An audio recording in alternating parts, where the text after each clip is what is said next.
건당 3만 원 정도 한다고 알고 있습니다. 내가 30분 들여가지고 애써서 잘 보이지도 않는데 이렇게 하느니 실수가 생길 수도 있고, 그렇게 리스크를 감수하느니 그냥 3만 원 주고 해오게 하는 것이죠. 자, 그렇게 되면 어떤 상황이 벌어질까요? 3만 원 받고 만들어주는 분이 조제 가공을 얼마나 정성스럽게 하겠냐라는 의문점이 남습니다.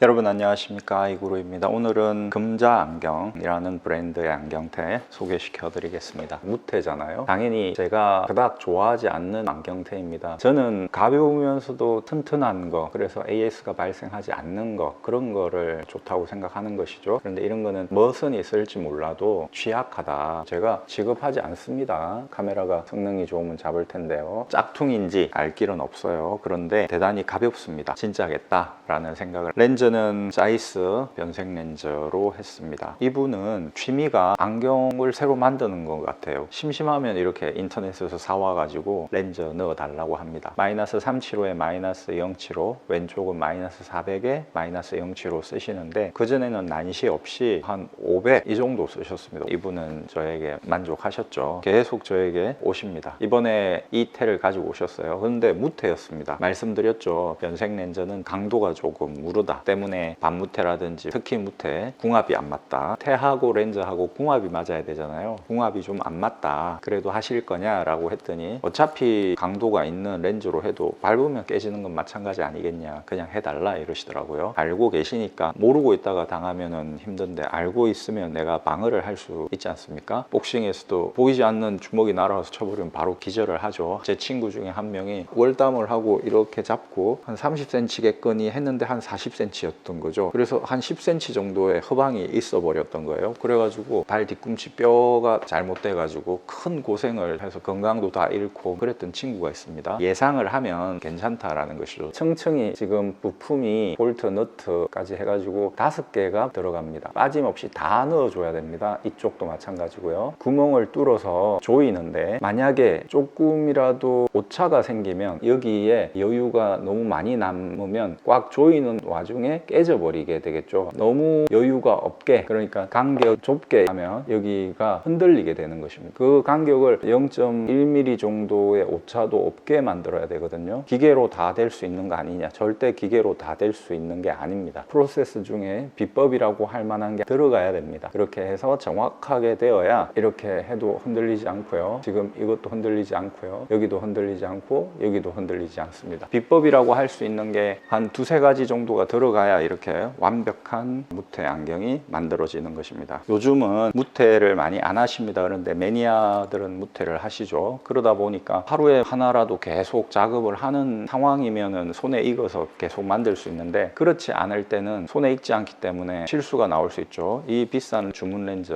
왔는데 실수가 나버린다든지 하면 어떻게 할 겁니까? 그래서 무테만 전문적으로 만드는 안경 조제 가공을 대행해 주는 데가 있습니다. 예를 들면 수도권 같은 경우는 남대문으로 보냅니다. 그리고 지방도 있죠. 그런 데가 건당 3만 원 정도 한다고 알고 있습니다. 내가 30분 들여가지고 애써서 잘 보이지도 않는데 이렇게 하느니 실수가 생길 수도 있고, 그렇게 리스크를 감수하느니 그냥 3만 원 주고 해오게 하는 것이죠. 자, 그렇게 되면 어떤 상황이 벌어질까요? 3만 원 받고 만들어주는 분이 조제 가공을 얼마나 정성스럽게 하겠냐라는 의문점이 남습니다. 그리고 또 한 가지, 아우라가 없습니다. 이 안경은 아이구루가 수작업으로 만든 거다라는 그런 게 있잖아요. 영혼이 있잖아요. 작품이다 이 말입니다. 저는 안경을 작품으로 접근을 하는데, 조제 가공을 외주를 줘가지고 가져오면 이걸 작품이라고 할 수 있느냐라는 것이죠. 거만부터 시작해서 렌즈 선택하는 것도 이 사람의 니즈를 충분히 고려해서 해야 되는 것입니다. 최근에 어떤 분께서 금만원에 오셔서 안경을 하셨는데 변색 렌즈 한번 해보고 싶다라고 하셨어요. 색깔이 실내에 들어오면은 완전히 없어지느냐? 완전히 없어진다 라고 했죠. 그런데 그 실내라는 곳이 통창이 이렇게 있는 그런 실내였던 것입니다. 그러니까 외부의 자외선이 약간은 들어오는 그런 실내였던 것이죠. 그렇기 때문에 색깔이 조금 변한다 이겁니다. 특히나 요즘은 변색 렌즈 성능이 좋아져 가지고 운전을 하면서도 색깔이 변하길 바라잖아요. 직사광선을 안 쬐어도 색깔이 변할 수 있을 정도로 변하는 게 성능이 좋은 거란 말입니다. 그러니까 실내긴 하지만 통창이 있고 그런 곳에서는 변해버린다 이 말입니다. 실내에서는 안 변하길 바랬는데, 그러면 그거는 미스 렌즈였다 그런 것까지는 고려하지 못했는데 그렇게 되는 것이죠. 이렇듯 렌즈 선택하는 것도 대단히 면밀하게 이루어져야 된다. 조제 가공 역시 아주 신경을 많이 써서 이렇게 빈틈없게 해야 된다는 것이죠. 오차가 설령 생기더라도 그걸 만회하고 본드를 바르는 건 아니고요. 본드 바르면 베리는 거죠. 그런 비법들을 총동원해서 이렇게 만든다면 이게 작품이 되는 겁니다. 오랜만에 무태 작업을 했는데 역시 만족할 만큼 잘 나왔어요. 변색이 얼마나 되는지 한번 봐보겠습니다. 이런 식이겠죠. 아주 가볍기 때문에 이 코에 눌리는 무게감이 그닥 느껴지지 않습니다. 편하게 지금 쓸 수 있게 되어 있습니다. 무태는 왜곡 현상이 일어날까요? 왜곡 현상이 일어나지 않겠죠. 왜냐하면 프레임이 없기 때문이죠. 그러면 이 구멍을 뚫은 곳은 왜곡 현상이 없나요? 한번 확인해 보겠습니다. 네, 이렇게 구멍 뚫은 곳은 당연히 압력이 가해지기 때문에 왜곡 현상이 있는데 시선이 지나가는 중심부 왜곡 현상이 없는 것을 알 수 있습니다. 그래서 어떤 분께서는 자기는 무태를 하면 눈이 아주 편한데 도수를 똑같이 해도 프레임이 있는 일반 안경테를 하면 도저히 눈이 피곤해서 못 쓴다라는 얘기를 하셨었던 적이 있습니다. 그게 바로 왜곡 현상 때문에 그런 것이죠. 무태는 왜곡이 구멍 뚫은 부분만 있기 때문에 사실상 왜곡이 없게 되는 것이죠. 만약에 프레임이 있는 안경이라 하더라도 왜곡 없게 만들면 눈이 피곤하지 않게 되는 것이죠. 여러분, 오늘 무태 작품 하나 소개시켜 드렸습니다. 저는 안경을 작품으로 접근하기 때문에 외주를 주는 게 편하다는 걸 당연히 알지만 그렇게 하지 않습니다. 이거는 좀 어렵다 하면 아예 인수를 안 하죠. 외주를 꼭 줘야 되는 상황이면 말을 하죠. 이거는 본에서 만들어 옵니다. 이런 무태 정도는 얼마든지 직접 만들어야 된다는 것이죠. 그것이 고수 검안사, 안경사가 나아가야 할 길이라고 생각하는 것입니다. 어떤 댓글에 왜 검안사라고 하느냐, 안경사라고 안 하고, 이런 댓글이 있었는데, 그래서 검 안경사라고 스스로를 생각하거든요. 검안사이자 또한 안경사라는 것이죠. 검 안경사는 마땅히 검안도 잘해야 되지만 조제 가공도 완벽하게 잘 해야 되는 것이죠. 아이구루였습니다. 구독해주신 여러분 대단히 감사합니다. 또 찾아뵙겠습니다.